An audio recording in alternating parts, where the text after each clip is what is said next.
सभी भाई बहनों को मेरी तरफ से शालोम। परमेश्वर की शांति आपके जीवनों में बनी रहे। आज हम बात करेंगे उपवास करना क्यों ज़रूरी है, उपवास करने से हमारे जीवन में क्या क्या होता है। हम जैसे बाइबल में देखते हैं, शुरू में बहुत सारे नबी उठे हैं परमेश्वर के द्वारा, उन्होंने फास्टिंग की है, उपवास रखे हैं। हम बहुत नबियों को देख सकते हैं, डैनियल ने फास्टिंग की है, यकरिया ने फास्टिंग की है, नहमिया के टाइम उन्होंने फास्टिंग की है। जब डैनियल भी फास्टिंग करता था, उसने उपवास रखा, तो कई विषय होते थे उसके सामने, वो राजा के सामने उपस्थित रहता था, तो फास्टिंग भी वो साथ साथ में करता था। कई विषय चुनौतियाँ होती थी उसके सामने, बहुत बड़ी चुनौतियाँ होती थी। हम जब डैनियल को भी पढ़ते हैं, नहमिया को हम पढ़ें तो जब नहमिया ने उन्हें प्रार्थना करनी सिखाई, यरूशलेम के उन फाटकों को बना रहा था, जब वो प्रार्थना करनी सिखाई, जब सब काम उसने पूरे कर लिए, फिर उसने उपवास करना बताया उनको बताया कि आपने अपने बाप दादों के पापों के, अपराधों के जो उन्होंने किए हैं, कैसे परमेश्वर के सामने जाना है, उनके पापों को क्षमा मांगनी है, उनके पापों की, कैसे हमें परमेश्वर के सामने दीन होना है। हालेलुया। अगर हम एस्तर को पढ़ें तो ऐसे बहुत सारी स्टोरीज को हम देख सकते हैं। एस्तर की स्टोरी को भी मैं आपके साथ शेयर करना चाहती हूँ। जब एस्तर रानी बनाकर राजा के उस घर में गई, महल में गई, वो रानी बन के गई, तो मोर्दके जो था उसने कहा कि यहूदी कौम नाश हुए जाती है।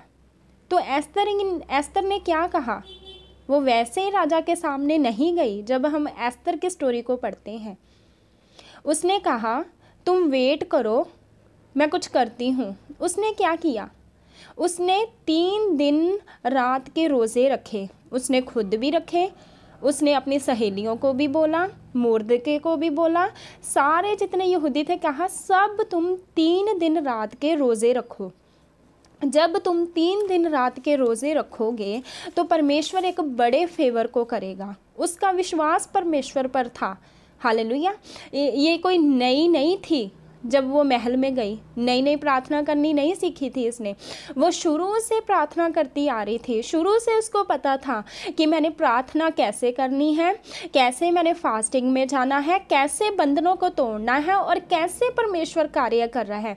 उसे ये सब कुछ शुरू से पता था। शुरू से वो परमेश्वर की विधियों पर चलने वाली एक औरत थी, यहूदनी थी वो। हालेलुया।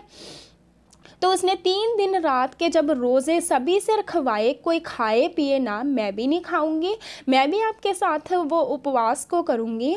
तो वचन में लिखा है, जब वो राजा के सामने गई तो परमेश्वर ने उसका फेवर किया, राजा उसके हक में हो गया, सारी यहूदी कौम का छुटकारा हो गया। कब हुआ, जब उसने डिसीज़न लिया, जब उसने किसी काम को करने के लिए डिसीज़न लिया, लोगों को जोड़ा अपने साथ। हालेलुया। तो हमें आज जब हम प्रेयर में हैं, परमेश्वर को जानते हैं हम, तो हमें डिसीज़न लेना पड़ेगा, एक डिसीज़न में हमें आना पड़ेगा। योना नबी की अगर हम स्टोरी को देखें, जब नीनवे शहर को वो जा रहा था, परमेश्वर ने आज्ञा दी, मैंने नाश करना है, तूने आज्ञा जाके देनी है कि परमेश्वर 40 दिन बाद इसे नाश कर देगा। जब वो जाता है, रोज़ होक्का देता है वहाँ पर कि परमेश्वर नाश कर देगा, तौबा कर लो, तौबा कर लो। क्या होता है, सभी एंड में क्या होता है, सभी देश के लोग राख में बैठ जाते, राजा तक राख में बैठ जाता है, सारी कौम जो है वहाँ पर, शहर सारा राख में बैठ जाता है, टाट पहन लेते हैं, दीन हो जाते हैं परमेश्वर के आगे, समर्पण कर देते हैं परमेश्वर के आगे कि परमेश्वर हमारे अपराधों को क्षमा कर, पापों को क्षमा कर, हमें नाश मत कर। वो दीन हो जाते हैं। हम इन करैक्टर से क्या सीख सकते हैं, कैसे वो लोग फास्टिंग में गए और कैसे वो परमेश्वर के आगे दीन हो गए। उन्होंने अपने जीवन समर्पित कर दिए परमेश्वर के आगे, उन्होंने परमेश्वर के डिसीजन को चेंज कर दिया। क्या हो रहा था, परमेश्वर उस शहर को नाश करने वाला था, जब वो दीन हो गए परमेश्वर के आगे, उन्होंने समर्पण कर दिया परमेश्वर के आगे अपने आप को, तो परमेश्वर ने अपना डिसीजन चेंज कर दिया। अब मैं इस शहर को नाश नहीं करूँगा। वो इंसान नहीं है। तो यूहन्ना नबी वचन कहता वो गुस्से हो गया परमेश्वर के साथ कि परमेश्वर तू तो नाश करने वाला था, तूने नाश क्यों नहीं किया। वो इंसान नहीं है, वो सच में हमारा जीवित परमेश्वर है। उसे फिक्र है हमारी, उसे एक एक जान की फिक्र है। जब हम परमेश्वर के आगे दीन हो जाते हैं, हम अपने अपराधों को मान लेते हैं परमेश्वर के आगे, तब परमेश्वर हमारे पर दया करता है। जो परमेश्वर ने सोचा होता है ना, परमेश्वर उससे मुड़ जाता है, वो बात से अपने से मुड़ जाता है। वो अनुग्रहकारी परमेश्वर है, वो दया से भर जाता है। अब ये व्यक्ति मेरे सामने दीन हो गया, इसने अपना आप समर्पण कर दिया मेरे आगे, अब मैं इसे बरकत दूंगा, अब मैं इसकी प्रार्थना का उत्तर दूंगा। हालेलुया। जैसे दाऊद नबी भी कहता है, भजन सहायता में वो कहता है, सचमुच उपवास करते करते मैं कमज़ोर हो गया हूँ, मेरा बल घट गया है, चर्बी नहीं रही मेरे में, मैं सूख गया हूँ। कहता उपवास करते करते कहता। इससे हम देख सकते हैं वो एक राजा होते हुए कितने एक राजा को काम होते हैं, कितने उसके रोज़मर्रा के काम होते हैं। एक राजा के पास आप सोच सकते हैं, वो फ्री रहने वाला तो व्यक्ति नहीं है। जैसे आज प्रधानमंत्री ला लो, प्रधानमंत्री के पास जैसे कितने काम होते हैं, ऐसे उस समय का वो राजा था। वचन कहता है वो 7 बार दिन में स्तुति करता था परमेश्वर की, परमेश्वर के सामने जाया करता था। अब कहता कि फास्टिंग करते करते, उपवास करते करते मेरे में बल नहीं रहा। कहता कि फास्टिंग करते करते, उपवास करते करते मेरे में बल नहीं रहा, चर्बी नहीं रही, मैं सूख गया हूँ। कहता इससे हम देख सकते हैं वो कितनी फास्टिंग करता होगा, वो कितना दीन होगा। हालेलुया। जैसे वो स्तुति करता था 7 बार दिन में, इतनी फास्टिंग करता था, तभी तो वो 66 लड़ाइयाँ लड़ा, तभी तो उसने कभी हार का मुंह नहीं देखा, तभी तो परमेश्वर उसकी अगुवाई कर रहा था, तभी तो परमेश्वर उससे बात कर रहा था। जब भी कोई लड़ाई करनी थी, कैसे परमेश्वर, आप बाइबल पढ़ लो, कैसे परमेश्वर अगुवाई करता था, तूने इधर से जाना है, तूने उधर से जाना है, तूने वहाँ छुप जाना है, तूने ऐसे वार करना है उन लोगों पर। आप पढ़ सकते हैं, परमेश्वर अद्भुत रीति से उसकी अगुवाई कर रहा था। हालेलुया। तो आज क्या करना है हमें?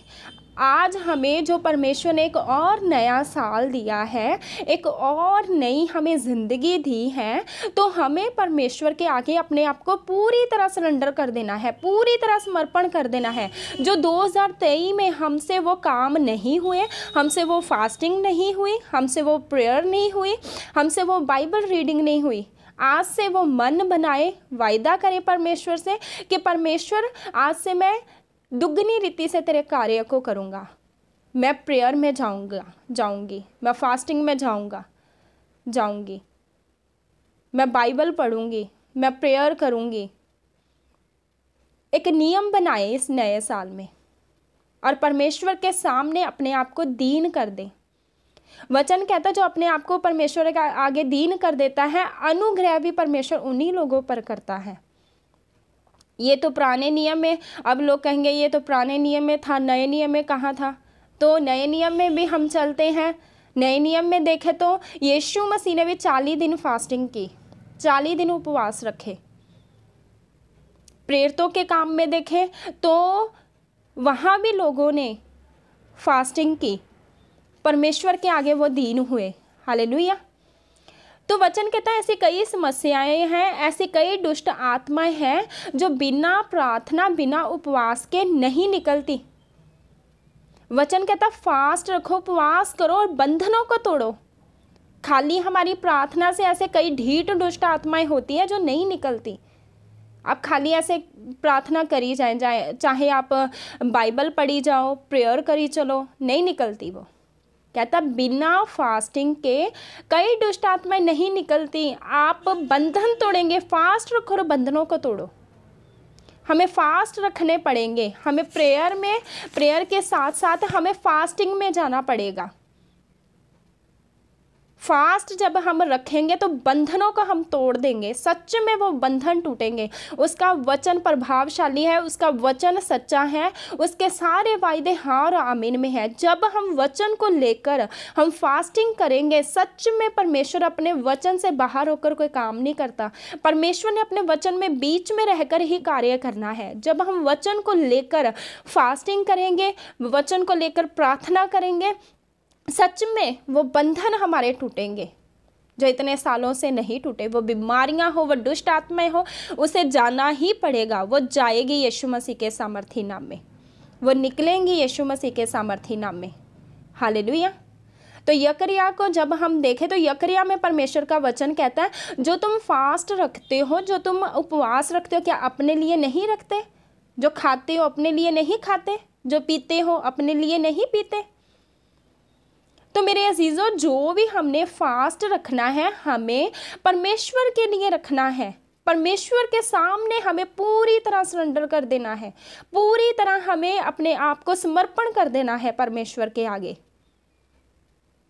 जब हम दीन हो जाएंगे, समर्पित हो जाएंगे परमेश्वर के आगे, सच में परमेश्वर हमारी उस दीनता को देखकर हम पर अपना अनुग्रह करेगा, हम पर अपनी दया करेगा।